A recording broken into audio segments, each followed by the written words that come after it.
Well, hey everybody, it's Chuck. Welcome back. What a trip it has been, but it's my first morning back and I need to get a drive in on FSD 12.5.6. This is the first end-to-end for me on this AI4 Model Y, and I have not driven it yet. I've driven end-to-end on the Cybertruck, but this is the first version for the Model Y that I've received. I wanted to go ahead and I showed you a couple things in a quick video, but basically they've got these new modes: chill, standard, and hurry. And a max speed offset of 20%. This defaults to 40%. I'll leave it right there just because that's the way it came. These are end-to-end highway only modes. And I talked to Phil Dewan about that. We'll talk about that a little bit later on during the drive. This does not apply to city streets. So I'm going to go ahead and show you that a little bit later. So here we go. I'm going to start off my first impressions drive that has a couple unprotected left turns to start. And then we will get a little bit of highway and some city streets and have a little bit of a convo. So let's get her going on the unprotected left-hand turns. I'm going to engage it in front of the speed bump. And you can already tell this 35 max is a little bit different location. That's a better UI spot. I like that a lot better. It's 8:45 in the morning, so this should be the end of rush hour. I'm probably about 30 minutes late to catch any of it. So this is probably going to be pretty easy. And there's a creep. Okay, we have to wait a little bit. That's good. So we got a creep in there. And we got wide open from the left and wide open from the right. No question mark. And there's a lot of glass on that road. I need to actually probably go clean that up if I'm going to do a whole bunch of unprotected left turn testing. Must have been something that happened finally at the unprotected left turn location. That was fine. Low traffic. It doesn't do a question mark in the Model Y. It definitely does a question mark in the Cybertruck. So maybe some differences there. But the creep felt the same.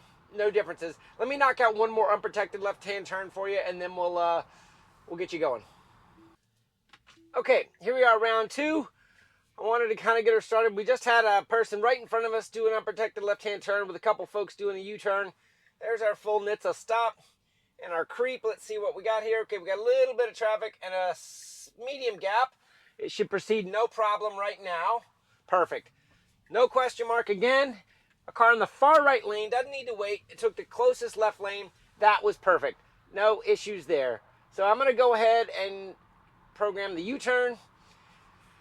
And we'll get that going. So that was good. Two unprotected left turns. That was light traffic. It made good choices. Only notice I'll say is that there isn't a question mark maneuver like the Cybertruck. So there's definitely a difference in behavior there. Probably okay. I don't need as big a question mark in this car. I think I would like one. Previously, it stuck the rear end of the car out. I have to do some testing. Maybe a dedicated unprotected left-hand turn video to verify that. All right, so now let's focus on this U-turn. We got a car over here to the left that has the probably going to go ahead and take the right of way. The map is definitely showing a U-turn. I'm not in a great, it feels like I'm going to go into that left-hand turn. All right, this car is out of my way now to the left. So now I've just, okay, that's a tight gap. If it goes for it, it's got to give me a go. Okay, I'm taking over. It hesitated on the unprotected left-hand turn, which it cannot do when it's jumping into 50-mile-an-hour traffic. It had a gap to do it, but it would have had to been a very aggressive, I'm going for it. You can't get into the lane and start doing an unprotected left-hand turn. That is very, very dangerous. I don't know how to fix that. Talking to Tesla AI, like you're my co-pilot right now, you just either got to wait on a better spot that is completely wide open because you're unsure of your trajectory in the unprotected left turn. I'm sorry, I think I've said that a few times. In the U-turn, or you've got to be very aggressive on the commit of the U-turn. And the fact that we don't have reverse yet means if you miss your radius of turn on the U-turn, then you're kind of in a bind. So I guess if you were to ask me what I wanted, I need you to wait on a bigger gap because you're not sure of your speed. And those cars, when they're coming at 90 degrees, that's the fastest way a vehicle approaches you, is when you're coming at 90 degrees. When you have relative motion, sometimes you can adapt that a little bit. In any case, so I'm going to call that a definite disengagement, safety critical even, because I wasn't going to let the car stall out with uncertainty as there was vehicles approaching. All right, on to the next one. we got a little bit of time here as we kind of work over towards the narrow road scenario. I am in the far right lane again, and I'm very glad that it just chose to move here. Those of you that watched this last one and also on the Cybertruck, it was not moving over as early. I don't think this includes early lane changes. I believe the release notes still show. I'm gonna go just double check and see if I can. I believe it says early and more comfortable lane changes are still to come. And full self-driving. Yeah, this is actually Smart Summon. Let's go to FSD. Yeah, let's see. All right, let me focus here. Okay, that's a very tight gap. You cannot go for that. Okay. 2 disengagements. That you didn't have that. And if you had, it was way too close. And I don't trust you yet. You're a new version. I thought you were going to be okay on that. You never really were too aggressive on that before. So this does include earlier, more natural lane change decisions. So I stand corrected there. So that earlier lane change coming into that turn that was horribly executed was better. So that's a good notice there. Doesn't look like we're going to have any traffic here. I'm going to go ahead and throw on my camera so you can see. We do have some yard trash on the sides of the roads that sometimes these branches can stick out and you would hate for it to scratch your tires or something like that. Oh good, we are going to have a truck up here. So hopefully we can cross this road just before the truck gets to its stop sign and we'll get a little bit of a narrow road scenario. Very comfortably going past the truck. Didn't really use all of the road it had, but it was fine. No issues there. With the speed bumps, looks like it didn't acknowledge that one at all. Not sure why it missed that one, but I'm going to go ahead and use the report snapshot button. Okay.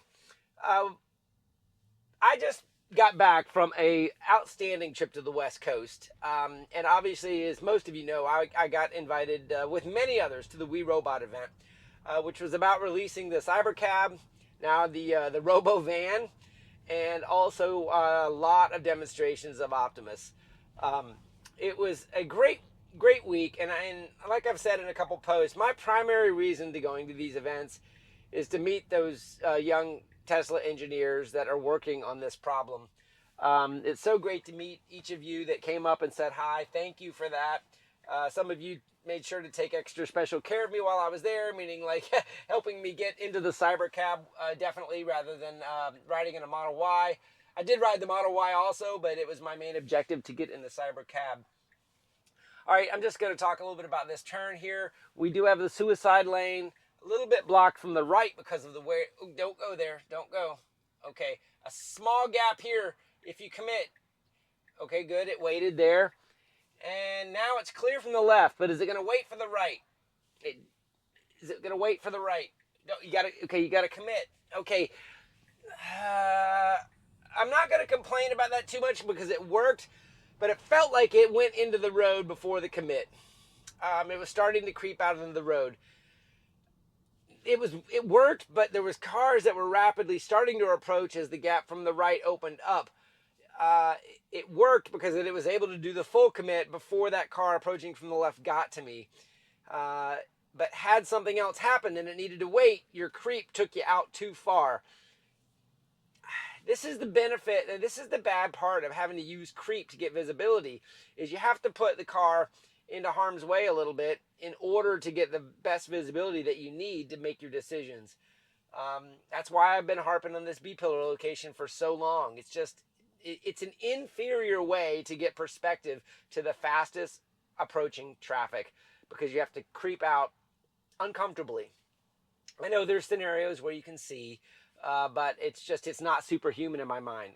The B-pillar is a mitigation, not a optimal solution. Anyway, I shouldn't say that. The creeping is a mitigation for the B-pillar that is not in the optimal solution. All right, we're going to go ahead and move on from that. But I was talking about the engineers that helped, discuss things with me. Obviously, at the limits, you were allowed to talk about things, which I completely respect and understand. I got to talk for a long time with Phil Dewan, who helps lead the team. And it was really, really great talking with him. He was really excited to hear some input on the end-to-end part on this version I'm driving right now. So I can honestly say me getting out here right now is a little bit energized by Phil asking for specific feedback on this version. So earlier and more natural lane changes is something I'm really, really looking forward to understanding, and also further understanding this change in the autopilot speed to go into standard, chill, and hurry. And while we're talking about this, I'm going to just go into a little bit of detail because I got a little bit of a stretch here where there's not a lot of activity other than just city streets. Phil Dewan described to me, oh, what is it doing? Oh, shucks. I didn't change my destination because I was talking too much. So I'm going to go ahead and edit my trip. I use this car wash as one of my locations. But now that I'm here, let's just see. Oh, it's going into the McDonald's parking lot. Boy, I gave it a scenario. This is my fault. I changed navigation on it. Now it's navigating through the McDonald's parking lot, which is mapped, that's got some stop signs.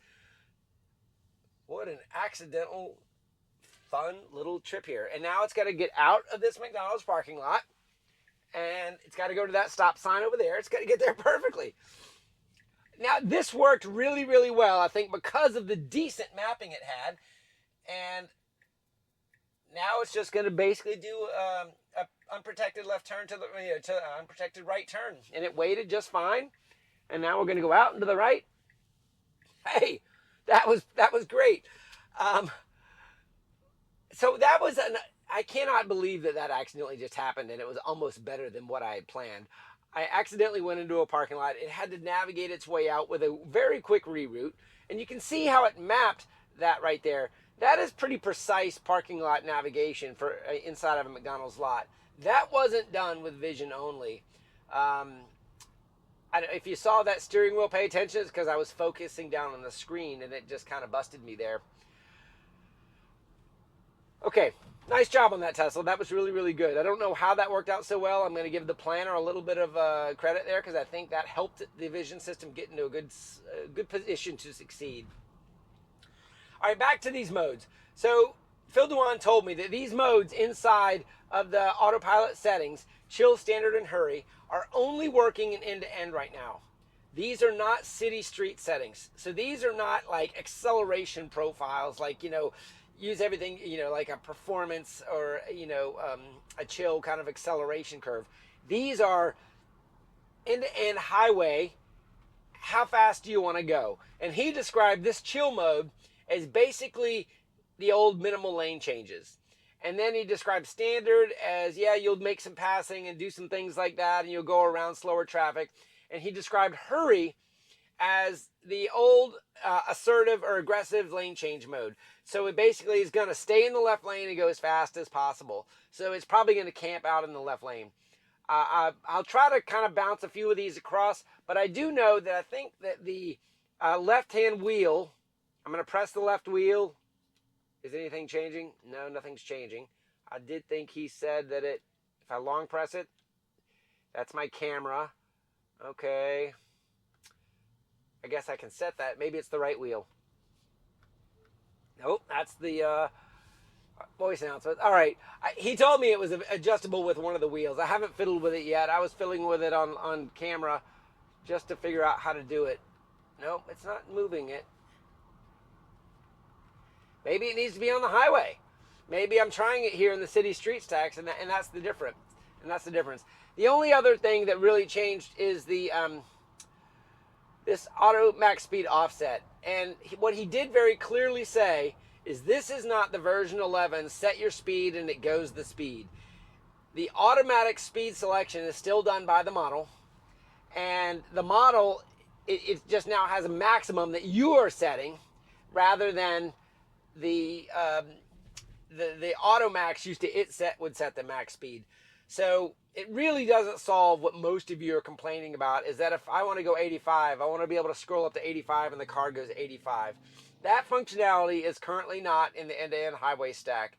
And Phil Dewan made it sound like, and that was not the way it was intended to work. He even used the term that we've heard before, all human input needs to be considered as error. It's obvious they are focusing on the unsupervised state. for the functionality and the way this works. Spending time on having a speed the human can select is not what they're focused on. I almost got the sense if you want that mode, then take out full self-driving. I know that's not what most of you would like. You know, if you want a level 2 ADAS system with manual speed selection, maybe we need another mode. That's not what they're working on right now for the end-to-end highway stack. So anyway, that's just straight from the horse's mouth from the team on how it works, just to eliminate any confusion. But I do think that, you know, it works. And just here on city streets, before you see, I can definitely scroll this up and down. And you can see I'm manually selecting the max, but the max is being set right now by default based on a 40% offset from the detected speed limit. So as you see, we got a 40 here, so it initially picked its 40% offset from that and displayed it, but I was able to modify it. Okay, we're getting ready to jump on highway, and then we'll play with a few more of these settings and see if the controls change a little bit, and how maybe the merge lane changes change a little bit here also. All right, we shouldn't stop at all. I do have a yield, but there's no traffic coming, so we're rolling. Got a truck parked here on the right. This is the merge lane.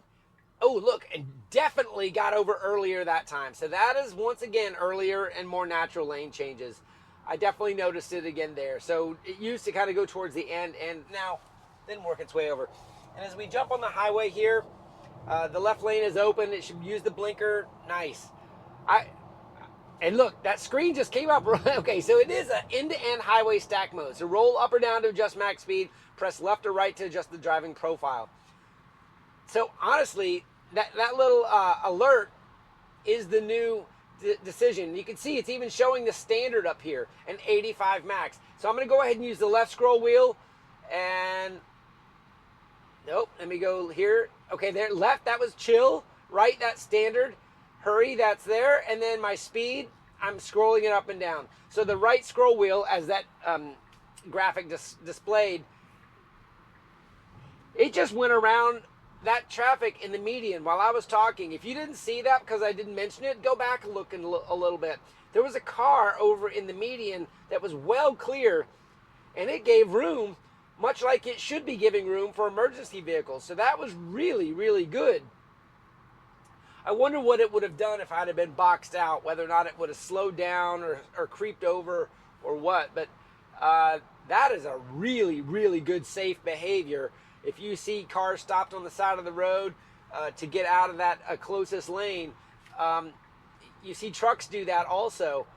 Okay, so now you can see I'm in standard, and it's changed lanes twice. I'm going to go ahead and go into hurry and just see what it'll do. And you see how I've got 85 as the max set. Double check on my route here.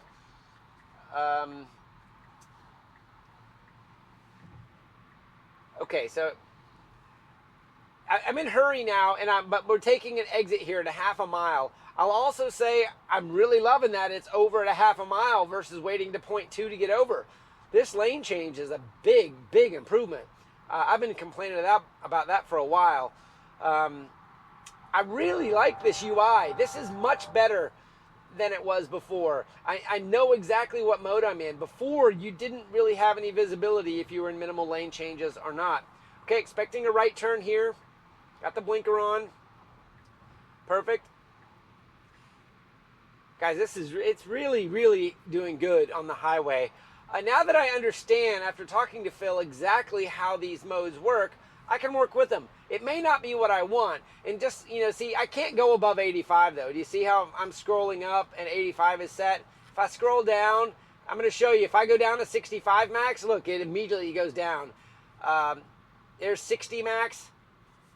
And I got to scroll back up because I've got a truck right on my tail. And now I'm getting ready to get coal rolled here too. You watch this fella. He is not happy. Love your truck. Yeah, I can see him yelling at me in the rearview mirror as I was playing with speeds. Maybe that wasn't the best thing to do on a early morning commute for somebody. But anyway, back to how this works. I'm in hurry, 85 max. It is choosing 73. I'm going to go ahead and go back down to chill. And just for grins, is it going to stay? Look at that. Oh no, it's going back over to the right lane. If I'm in chill, it kind of knew, get in the slow lane and just stay here. That's a good behavior. Before, I believe minimal lane changes kind of just stayed where it was, if I'm not mistaken. Somebody could correct me, but I don't believe it worked its way over to the slow lane in order to enable that. So that's another nice feature. Now in chill, I'm going to go ahead and, you see it's choosing 65 based on that traffic up there. I'm going to come down to 60 real quick in the slow lane, and very quickly you see it slowing down to 60. So that is set as a max. It's actually at 60, 61. So look there at 60. So it treats that as a maximum. But if I very quickly roll it up to 85, which is as high as it'll go, let's see, is it going to pick up off of this 60? And see how it's not treating it as any sort of speed control. It's just kind of, I set 60. 60 seems good. The speed limit is 55. Hey, this is a decent speed. But if I press the accelerator now that I don't have anybody in front of me, I'm going to go ahead and kind of tap it up, and now my foot's off. I kind of like reset it a little bit. Now I've got a lead car adjusting it. But this is interesting. In chill, it's going around traffic.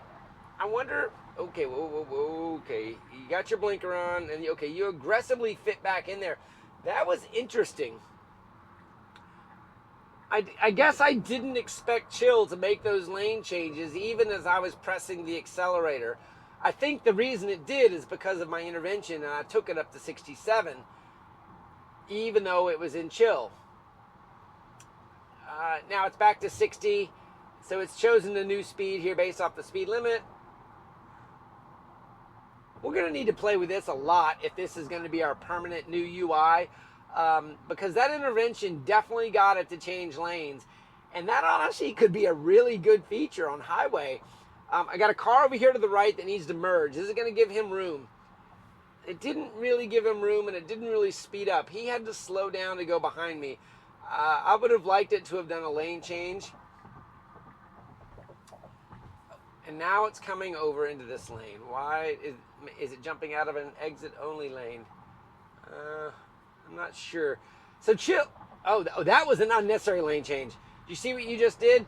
You jumped into the middle lane, and now you're jumping back to the right lane. If you were jumping into the middle lane, and it doesn't want to cross the white line. A lot of indecision there.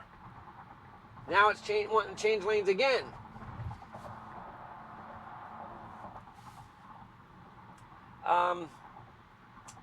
Okay. Well, I'm not exactly sure why it did that in chill mode. I'm thinking that I'm not understanding the way it's working completely. I thought minimal lane changes was just going to park it here. It is doing some lane changing. It changed out of a lane in the middle lane and right back for a reason I didn't see, unless it was a weird latent decision about getting out of the way of that ramp, but that ramp was long gone. So if it, okay, it's changing lanes to the right. I saw that car right next to me, so I wasn't sure if he was doing a simultaneous lane change. Okay, so he's merging over in front of me. He has a blinker on. That's fine. I'm going to click it over to standard just to kind of get some different behavior here. This interchange, you know what? It did a good job. It's doing a good job here so far. It's down to 53 for a speed, which is a little bit slow. I need to be going a little bit faster, but nobody around me is on my tail, so I'm just going to kind of let it ride for a second. These cars are exiting off to the bridge. 50, 55. Wants to get over in the right lane. This is accurate because I'm taking a exit here. You know, it did okay there. It's a little bit slower than humans, but I think that if there were faster cars around me, it might have chosen faster speeds. And now we're in the on-ramp, and this should, okay, it changed right there. Did you see where it changed out of the mode? So that is another good indicator that end-to-end neural networks on 12.5.6 is not one model. It's two stacks that are end-to-end. Maybe I'm not using the right word. And I did get to talk to one of the network neural net engineers at WeRobot, and thank you for answering all of my silly questions. I know I use the wrong words all the time for this because I'm not an expert, but this does kind of show that there's functionality differences on highway versus city streets, and just the way those speed profiles went away and they're no longer displayed, I think is a good indication of that. Okay, a good, nice, unprotected right turn there, waited for traffic and proceeded naturally. That was really good. I like that. And now we are kind of going towards our Memorial Park. We've done this before. This is kind of in a little downtown scenario with a lot of lights, a lot of pedestrians sometimes. But so what do you guys think about that highway stack? Phil, you asked specifically for some feedback on 12.5.6, and my first reaction is the early and more natural lane changes initially felt really good. I like the UI display for chill, average, and hurry being very clearly displayed. Now that I understand how the max works, I can work with it. That's not what I think a lot of people were hoping for with direct speed control. Chill did not seem to be the old minimal lane changes specifically, because it did move some lanes there. It was obvious to me it got into the slower lane as soon as I went to chill. Standard and hurry I'll have to play with a little bit more to see how that behaves on maybe a dedicated highway drive. I don't know, what do you guys think? Do you think I ought to just get on I-95 and drive like a half hour each direction on pure highway and just make that a dedicated video? Think there'd be enough to talk about and to show? Maybe give me some feedback there. But did you notice how the max is down to 42 now? So that's the 40% offset from the detected speed limit. And that's in the settings, the 40%. So 10% would be 3, 40% would be 12, there's 42. That's how that speed got selected there. But even though it naturally selected that offset, with my thumb wheel here, I can speed that up and down no problem. It is just setting a max that the model uses. Went through a light there without any overreaction.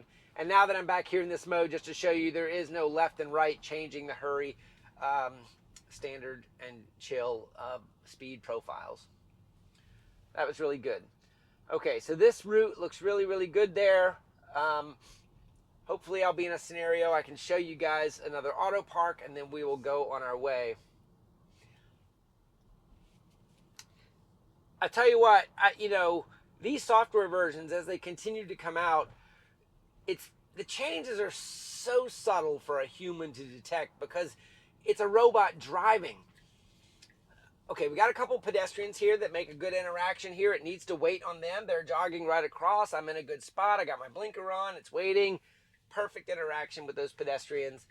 Now we need to kind of get over from these parked cars. Good. Now, last time it kind of said I've reached your destination before I actually got to that POI or that waypoint I've got there. I'm not going to delete that now. There it is. Autopilot navigation complete. Even though I'm not quite to that destination there, but it's continuing on around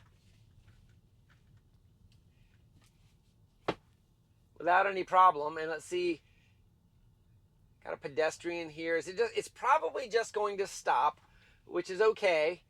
I'm going to let it do its stop and see what it does. Sometimes see how it just did a reroute? Okay, I'm going to go ahead and hit the brake, take stop off, and now I want to hit P, start. You see that pedestrian there? It was mapping him. He's no longer in the way, but now here's the auto park. Just fine. So you can't engage auto park with navigation. So it's like it's not connected to the actual stack. You see, it has some cars waiting behind me. That was completely natural. No issue there. And we're done. Okay, so if I go ahead and reinitiate my edit trip, and that's good. Done. I'm going to engage D there, and I see if I can get my, okay. From the parked position, I'm able to engage it. Now, this right here does not work on Cybertruck yet. If you engage FSD Supervised on the Cybertruck in a parked position, it does not start rolling right away. That is one difference I'm definitely seeing on these software stacks. The Cybertruck, you need just a little bit of an accelerator tap. It gets rolling and it moves. I talked about that to some of the engineers in LA also, and they definitely knew about that, and that's going to get fixed. I did get a software update on my Cybertruck while I was gone. I just got that 2024, was it 32.20.1 point release. They did not change the FSD version. It's still 12.5.5. Okay, coming up at this stop sign, this is, it says there's a destination charger right there. I think there's, that's a little Airbnb or something. Okay, good creep location. It needs to go from the stop sign and look right. We do have a car coming. If it goes, it needs to be aggressive. And it jumped out. Low speed. Speed limit's 30. It's pretty easy to get out in front of cars here by just poking your nose out. Not much risk. All right, that's good there. And then we're continuing on through. When we get reverse, I've had a scenario where I go down this right-hand turn, or this left turn right here. There's a cul-de-sac down there I've filmed before, to try to get the 3-point turn reverse. Reverse is still not a part of this scenario. I will say in the Cybercab, and I have not talked about that yet, I got a ride in the Cybercab, and I talked to the engineers afterwards. The Cybercab is running a preview version of V13. We're currently on FSD V12 stack now. And V13, it was running smooth. The UI was completely different. I don't know how the UI will change. Obviously in the Model Y that I was able to also get a drive in, you know, it was not this. It was a dedicated UI for the We Robot event that had the little, you know, Warner Brothers studio pretend world in there. They had Westworld and New York and some destinations to select, and it would take you there. But the point I was trying to get to is that the vehicle definitely did reverse to get out of situations. I saw it reverse 3-point turns several times, both with me in the car and with others in the car. So that functionality is definitely there. And I would even say it's baked, meaning like it's working. I did talk to Phil and a few other engineers how I've noticed that the planner shows the blue trajectory under the car trying to reverse. It just can't do it. Now it just kind of smiled like, yeah, they understand that it's ready to do it. It just isn't in this version. So that will be another big feature change, and getting pretty close to feature complete for the capabilities that the car needs to have in order to be unsupervised.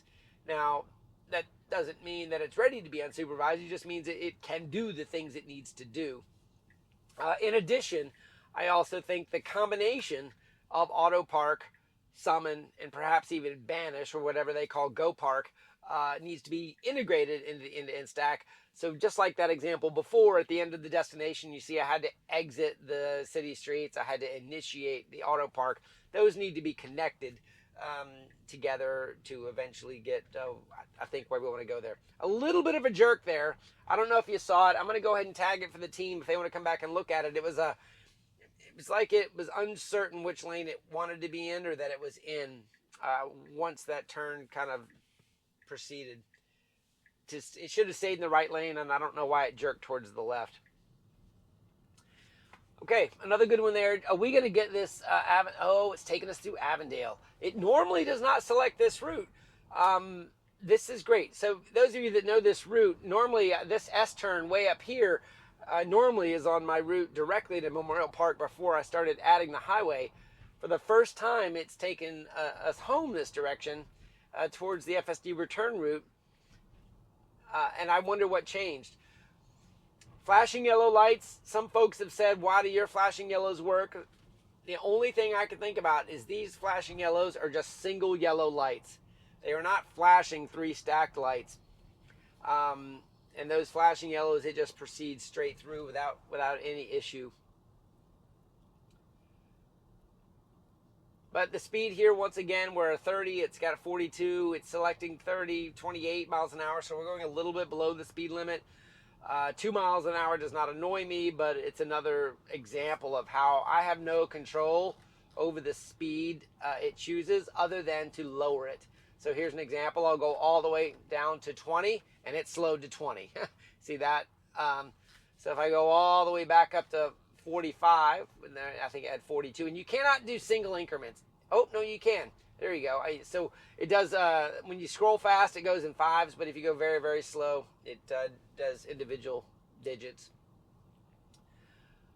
And it's right back up to 30. So you see, I slowed it down to 20, raised its limit, and it sped back up. The computer is choosing. That's just the way it works, guys. Whether you like it or not, and we don't have a way of overriding it other than to come out of FSD and perhaps go into auto steer. So we're going to be entering Avondale here. This little village, I'll call it, of shops and restaurants has these angled parking spots. I actually did ask the engineers when Auto Park is going to be able to do angled parking. They said that's coming, so it's not like there's something it can't do. It's just one of those functionalities that isn't here at the moment. It's easier. At least parking is easier. I don't know if backing out is easier, because when you think of backing out of a diagonal parking spot, your rear bumper camera doesn't have the best visibility to one of the directions, depending on the way you're parking. So maybe that's the reason they chose that. All right, so here I'm going 27 into 30. I feel like I've kind of passed all of the traffic, and this is just a little bit slow. There's a car behind me, but they don't look too annoyed at the moment. All right, this S-turn used to have the blinkers every 90-degree turn that it made, and that has not been here since version 12, thankfully. And I hope there's no blinkers here after I said that. 23 into 30 now. Little bit slow, but it's a tight turn. There's a reason it slowed. I understand that. As long as it speeds up on this straightaway, and it did. It kind of came back up to almost 30. I guess I would, if the team were to ask what speed I would run right here, I guess I'd want 2 over rather than 3 under. Only for convenience to the people behind me that don't know this is a robot driving. Some people may be late for work, and they can argue you're going below the speed limit. They're never going to argue if you're going above it, because they really can't, other than perhaps just natural behavior. So I guess I would set the minimum as the minimum. Set the speed limit as the minimum, unless you're doing a turn. Okay, switching gears to a little traffic circle here. Looks like we are not going to have any traffic to interfere with, but in the Cybertruck, I did have an uncomfortable disengagement on this before, and the Model Y did it just fine. Very, very smooth. Made nice choices all the way around there. And this is just going to merge to the right. So this is, we're home free now. There's not much to talk about other than just random behaviors here. A tiny little corner of a traffic circle. That car didn't scare it. Used the blinker there to exit the traffic circle. Some people say you need to do that. Some people say you don't.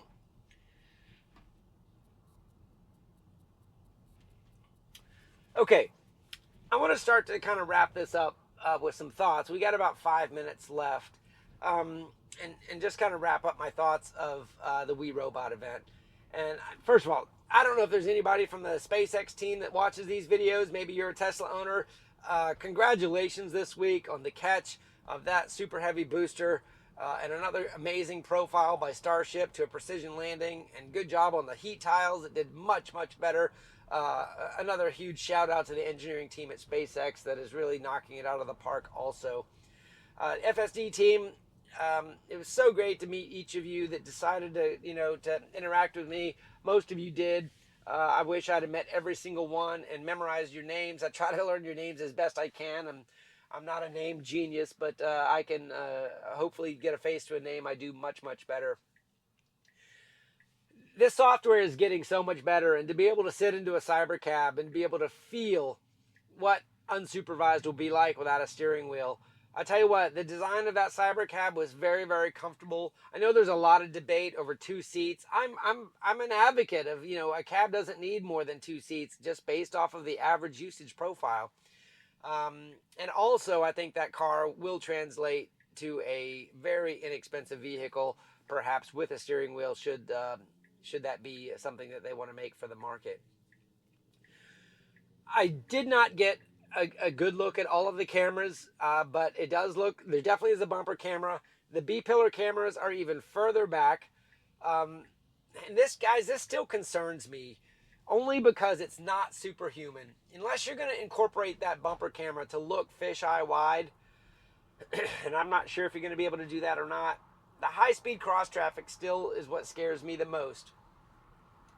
And it's not that the car can't do it, it's that it does it inferior to me. And I know that after years of driving this. So I know we have some mitigations in place to creep out and get the best visibility we can. But creeping is not superhuman. Creeping is putting the vehicle closer to fast traffic. But I'm beating a dead horse. And I know it's too late to change hardware on something that has already been developed, especially with AI3 and AI4. But I was really hoping for AI5 to have some superhuman capabilities, even if it increased cost a little bit with visibility. But we actually don't know where all the cameras are. Maybe there's some more cameras we didn't see. Maybe there's something else we don't know about. But it is, a thought. I do think it can drive in almost every scenario without flaw. And maybe you could even say it can drive in all scenarios. Perhaps that's the case. It felt like if you had a blank sheet of paper, we could have made it superhuman visibility rather than just the same or worse than a human. But the software 12.5.6, I'd say it's very good to have end-to-end on the highway. These speed profiles look like a very large improvement on at least the lane changes and understanding of how they work, especially the way the UI displays it. That is very good. I know many in the community want direct control over their speed. I understand the team's direction on not giving that to you because this is going towards unsupervised, but maybe we need to have another mode or something to where it works that way, just because we don't know how long we're going to be in the state, and that is what most drivers want. For the drivers that want it, just remember the accelerator is your friend in that situation. The accelerator will obviously take you up higher on the speed, but it will slowly degrade back to what the computer wants. That does mean you're intervening a little bit, but that is the way it works. So I don't know. What do you guys think? We have one more unprotected left-hand turn with a green light here. It's going to do this flawlessly. I have a feeling it really usually does because the visibility is perfect with the cameras. I think it did pretty good. I will try to get this video out as soon as possible. Maybe get a dedicated unprotected left-hand turn video out. But FSD Supervised 12.5.6. Leave your comments below. Thank you guys. And nice work, Tesla AI. Have a great day, everybody.